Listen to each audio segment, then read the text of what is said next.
बिस्मिल्लाहिर्रहमानिर्रहीम। अस्सलाम वालेकुम नाज़रीन, मैं हूँ साकिब बशीर। आज हम 3-4 बड़े अहम मौज़ूआत पे बात करेंगे।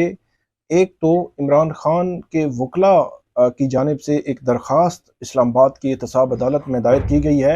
ये एक नया पंडोरा बॉक्स है। इस हवाले से आपको तफसीलात बताएंगे कि क्यों मैं ये कह रहा हूँ कि ये पंडोरा बॉक्स हो सकता है।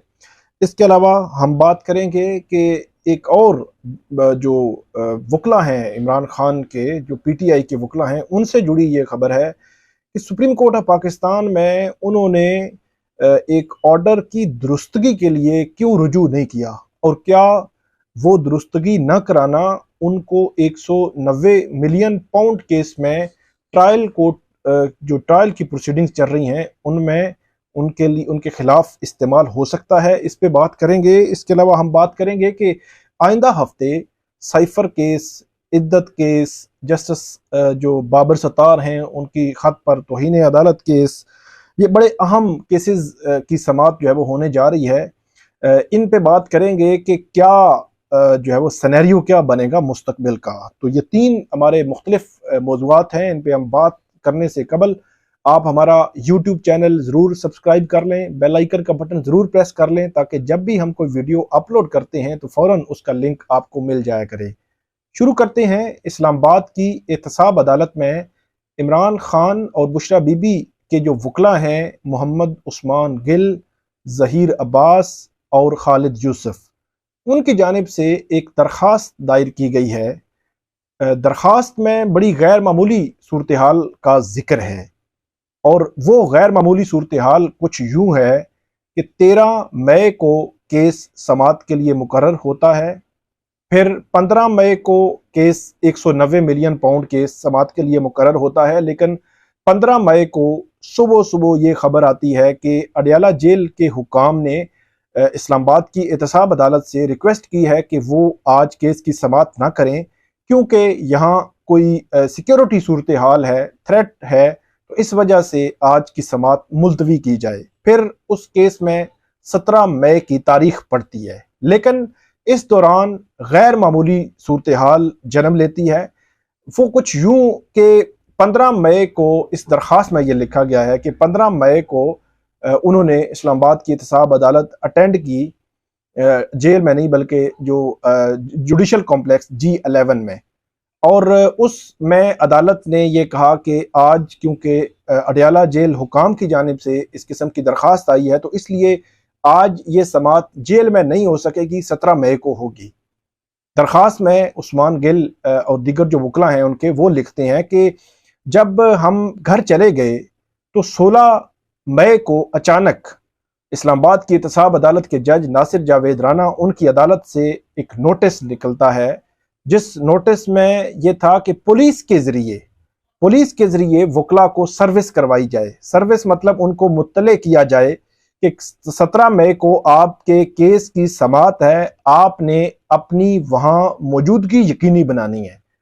तो इस दरख्वास्त में ये जो सर्विस करवाने वाला जो मामला था, लिखते हैं जो वकला हैं इमरान खान और बुशरा बीबी के, कि उनको जो थाना जो लाहौर का है, मुतलका थाना है, उसके जरिए जो है वो कॉल आती है। बल्कि उस्मान गिल और उनके जो वकला हैं उनसे मेरी बात हुई, तो उन्होंने कहा कि पहले जो नैब पिंडी है उनकी जानिब से पहले जो है वो कॉल आती है, उनके जो अदालती अमला है, जो रजिस्ट्रार हैं जुडिशल कॉम्प्लेक्स के, वहां से कॉल आती है कि आपने कल 17 मई को अडयाला जेल में 190 मिलियन पाउंड केस की समाअत है, वहां पहुंचना है।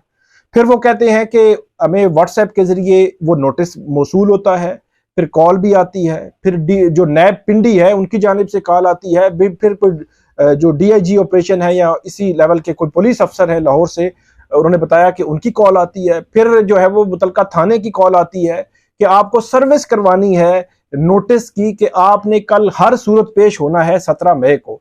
तो ये उस्मान गिल साहब, ज़हीर अब्बास साहब और खालिद यूसुफ साहब, जो वकला की टीम है, वो ये कहते हैं कि ये कौन सा तरीकाकार है कि जब हम हर समाअत पे पेश हो रहे हैं, मुस्तकिल पेश हो रहे हैं, 13 को भी पेश हुए और 15 को भी पेश हुए।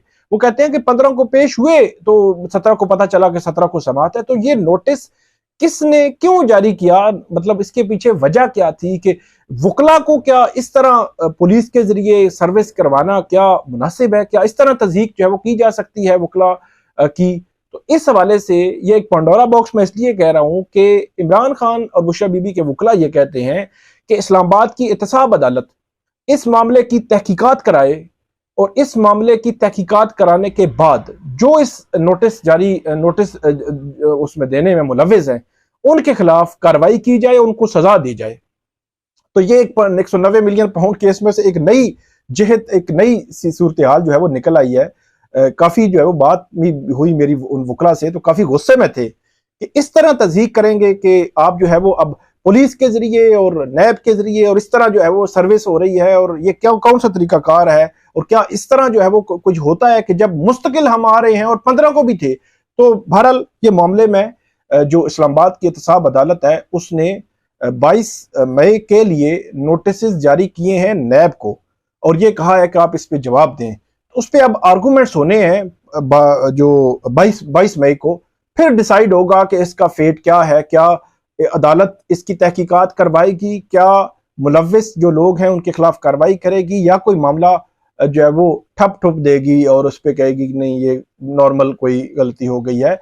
फिर साथ ही एक दरखास्त है कि हमारा केस रूटीन के साथ चलाया जाए, एज पर रूटीन, जिस तरह एहतसाब अदालत में बाकी केसेस आप चला रहे हैं उसी तरह ये केस भी चलाया जाए। तो वो भी देखना है कि अदालत उस पर उसी दिन के लिए नोटिस है कि अदालत उस पर क्या करती है। दोनों जो दरखास्त, एक दरखास्त है उनमें 2 प्रेयर्स हैं, दोनों प्रेयर्स पे फिर 22 मई को अब आर्गूमेंट्स होंगे नैब के भी, उसके बाद उसका फेर डिसाइड होगा कि ये मामला किस तरफ जाना है। अब दूसरा इशू है वो है 190 मिलियन पाउंड केस। अच्छा, इसमें सुप्रीम कोर्ट ऑफ पाकिस्तान में उसके फैसले में दुरुस्तगी न कराना क्यों गले पड़ सकता है, इस पे बात करते हैं। इमरान खान और जो बुशरा बीबी का केस है उस मामले में इनके गले क्यों पड़ सकता है, इस पे मैंने सिर्फ बात करनी है। मलक रियाज ने एक सेटलमेंट की सुप्रीम कोर्ट ऑफ पाकिस्तान में आज से तकरीबन 3 साल पहले। उसमें 460 अरब जो कराची, बहरिया कराची है उसके हवाले से देने के हवाले से, तो उस केस से मुतलका एक जो मुतफरिक दरखास्त है उन्होंने सुप्रीम कोर्ट ऑफ पाकिस्तान में दायर की हुई थी। उस मुतफरिक दरखास्त को सुना, जो कुछ भी हुआ वो अलग है, लेकिन वहां पे 190 मिलियन पाउंड केस का जिक्र भी हुआ। उसमें सुप्रीम कोर्ट ऑफ पाकिस्तान ने एक पैराग्राफ लिखा, उस पैराग्राफ में सुप्रीम कोर्ट ने ऑब्जर्व भी किया, वो पैसे स्टेट को भी दे दिए, ऑब्जर्व भी किया, इन पैसों के आने सुप्रीम कोर्ट में आने पर क्वेश्चन मार्क भी उठा दिया, और फिर एक ईडीएम का जिक्र भी किया जो जाहिर सी बात है इस सारे सिनेरियो का इहाता करता है। और ये जो पूरा पैराग्राफ है ऑलमोस्ट, वो इस्लामाबाद हाई कोर्ट ने अपनी जो उनका जो बेल ऑर्डर है इमरान खान का उसमें भी जिक्र कर दिया। अब जो जाहिर सी बात है जो इसमें अमजद परवेज थे स्पेशल प्रोसिक्यूटर, उन्होंने उसका हवाला दिया था और अदालत में प्रोड्यूस किया था कि ये सुप्रीम कोर्ट ने लिखा है।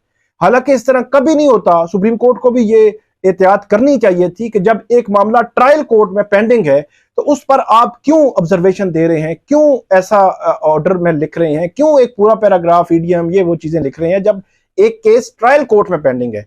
तो बहरहाल नैब ने उसका हाई कोर्ट में भी हवाला दिया और हाई कोर्ट ने रिप्रोड्यूस भी कर दिया, और फिर अब ट्रायल कोर्ट में भी डेफिनेटली वो हवाला देंगे और वो भी रिप्रोड्यूस कर देंगे। और होता ये है कि ये सुप्रीम कोर्ट का ऑर्डर हो या हाई कोर्ट का ऑर्डर हो, उन ऑर्डर्स में ये लिखा होता है कि इन का जो असर नहीं लेंगी ट्रायल कोर्ट्स। लेकिन एक चीज मैं आपको बता दूं, ये जब पढ़ते हैं तो माइंड मेकिंग होती है ना, कि आपने जज ने ज़हन बनाना होता है अपना सारा रिकॉर्ड देख के। तो जब वो देखता है कि सुप्रीम कोर्ट ने इससे ये जो है वो अखज़ किया है, हाई कोर्ट ने इससे ये अखज़ किया है, तो वो भी उसका असर जो ले जाता है, अगरचे लिखा होता है और लेना भी नहीं होता, बाइंडिंग भी नहीं होता, लेकिन इसके बावजूद असर होता है। तो अब सवाल ये है कि जब ये मामला आज से तकरीबन 2-2.5 माह पहले सुप्रीम कोर्ट में था, सुप्रीम कोर्ट का ऑर्डर आया, सुप्रीम कोर्ट के ऑर्डर का ये पैराग्राफ हिस्सा बन गया, तो जो अग्रीव्ड पार्टी हुआ करती है वो इस किस्म के मामलात अदालत लेकर जा सकती है कि ये जो पैराग्राफ 16 या 17 है ये केस ट्रायल कोर्ट में पेंडिंग है, तो काइंडली सुप्रीम कोर्ट इस पैराग्राफ को अपने उस ऑर्डर से हज़फ कर दे ताकि जो मतहत अदालत जो ट्रायल कर रही है उस पर असर ना हो। लेकिन 2-2.5 माह पहले यह मामला हुआ था, आज तक इमरान खान या पीटीआई के वकला की जानिब से कोई ऐसी दरखास्त सुप्रीम कोर्ट ऑफ पाकिस्तान में दायर नहीं हुई जिसमें यह कहा गया हो कि ये जो पैरा है इसमें से हज़फ कर दें। अब ये खबर आई है कि अब उनको जो है वो, हालांकि ये उसी रोज उन्हीं दिनों में होना चाहिए था, लेकिन अब ये खबर है कि शायद इमरान खान साहब को ये तजवीज़ दी गई है कि आप सुप्रीम कोर्ट से रजू करें और ये पैराग्राफ हज़फ करवाएं। लेकिन मैं हैरान हूं कि इतना अरसा गुजरने के बावजूद क्यों नहीं हज़फ करवाया गया इमरान खान की टीम, लीगल टीम की जानिब से। और बड़ी भारी भरकम लीगल टीम है, बल्कि जो टॉप की लीडरशिप भी जो वकला की है, तो इतनी बड़ी जो है वो एक चीज को नजरअंदाज किया, उनके खिलाफ भी इस्तेमाल हो सकती है। तो ये हमारी दूसरी खबर थी। अब तीसरी जो खबर है वो है साइफर पे समाअत होने जा रही है 21 को, और उसमें स्पेशल प्रोसिक्यूटर जो इसमें हामिद अली शाह साहब हैं, वो अपने दलाइल मुकम्मल करेंगे। उन्होंने कहा तो ये था, लेकिन बज़ाहिर लगता नहीं कि वो दलाइल मुकम्मल हो सकें। एक आध समाअत और हो सकती है, फिर जवाबुल जवाब देना है जो सलमान सफदर हैं, एक आध समाअत वो भी लेंगे। तो ये एक पॉसिबिलिटी है कि हो सकता है कि इस हफ्ते साइफर केस में दलाइल मुकम्मल हो जाएं और साइफर केस का फैसला महफूज हो जाए। ये एक पॉसिबिलिटी मौजूद है, इम्कान मौजूद है। देखते हैं कि इस मामले में होगा क्या। इसके अलावा इद्दत केस में भी अदालत ने खबर मानिका के वकील राजा रिजवान अब्बासी जो बैरून मुल्क हैं, उनको ये कहा था कि आप वीडियो लिंक के जरिए आएंगे 23 मई को, और 23 मई को आप आर्गूमेंट देंगे। लेकिन क्या वो आएंगे? मुझे नहीं लगता वो आएंगे। वो जो है वो 28 तक बैरून मुल्क हैं, तो मुझे ऐसा लगता नहीं है कि वो आएंगे। लेकिन एक पॉसिबिलिटी है, अदालत ने ऑर्डर किया है, हो सकता है वो आ भी जाए। ये देखना होगा कि 23 मई को क्या सूरत हाल बनती है। लेकिन हतमी तौर पर कुछ नहीं कह सकते कि अब वो आएंगे या नहीं आएंगे, क्योंकि अगर माजी में देखा जाए तो एडजर्नमेंट्स पे एडजर्नमेंट्स, चीज़ें इल्तवा मुलतवी तवील तवालत पकड़ने, केस के तवालत पकड़ने के हवाले से जो एक प्रैक्टिस रही है इद्दत वाले केस में, अपील में, वो उस लिहाज से मैं बता रहा हूँ। हो सकता है वो वीडियो लिंक के जरिए आके जो है वो इस हवाले से आर्गूमेंट्स दे भी दें। इसके अलावा केस है जस्टिस बाबर सत्तार तौहीन अदालत केस 23 मई के लिए। उसमें अदालत ने जस्टिस बाबर सत्तार की ऑडियो जो कॉन्फिडेंशियल इंफॉर्मेशन किसने, क्यों, कैसे लीक की, इस हवाले से immigration department, NADRA, ISI, IB, MI, FIA, PTA, PEMRA, इन तमाम को नोटिस जारी किए हुए हैं। और यह भी कहा है कि जो अकाउंट्स इसमें इन्वॉल्व थे इस किस्म की इंफॉर्मेशन देने में, जो है वो फैलाने में, मुहिम चलाने में, उन अकाउंट्स के नाम, हैंडल्स और जो वो बताए जाएं, और जो 3 चैनल्स हैं जिन्होंने सबसे पहले इस खबर को चलाया, उन चैनल्स का नाम बताए जाएं। ये सारा सिनेरियो जो है एक बड़ा अहम मामले की तरफ बढ़ रहा है। और इसमें ऐसे लगता है कि क्योंकि जब इस्लामाबाद हाई कोर्ट में तौहीन अदालत का मामला शुरू हो गया, तो उसके बाद एक भौंचाल आया, तकरीबन 5-7 जो प्रेस कॉन्फ्रेंसेस 2-3 रोज में हुई, जिसमें direct target justice Babar Sattar थे, जस्टिस बाबर सत्तार हैं। लेकिन मामला यह है कि इस्लामाबाद हाई कोर्ट में जब तौहीन अदालत मामला पेंडिंग था, उस पेंडेंसी के दौरान ये हुआ है। सुप्रीम कोर्ट ने भी ये लिखा है कि पेंडेंसी के दौरान ये सारा कुछ किया हुआ है। क्या अब इस्लामाबाद हाई कोर्ट इसको भी इंक्लूड कर लेगी ये मामला, या फिर ये मामला जो है वो सुप्रीम कोर्ट ही देखेगी? ये अब देखने वाली बात होगी। बहरहाल ये 3 हमारी मुख्तलिफ खबरें थी। उम्मीद है आपको हमारी आज की वीडियो पसंद आएगी। इस पे हमें फीडबैक दीजिएगा, कमेंट कीजिएगा, और ख़ास तौर पर हमारा यूट्यूब चैनल ज़रूर सब्सक्राइब कर लें, बेल आइकन का बटन ज़रूर प्रेस कर लें, ताकि जब भी हम कोई वीडियो अपलोड करते हैं तो फ़ौरन उसका लिंक आपको मिल जाया करे। बहुत शुक्रिया।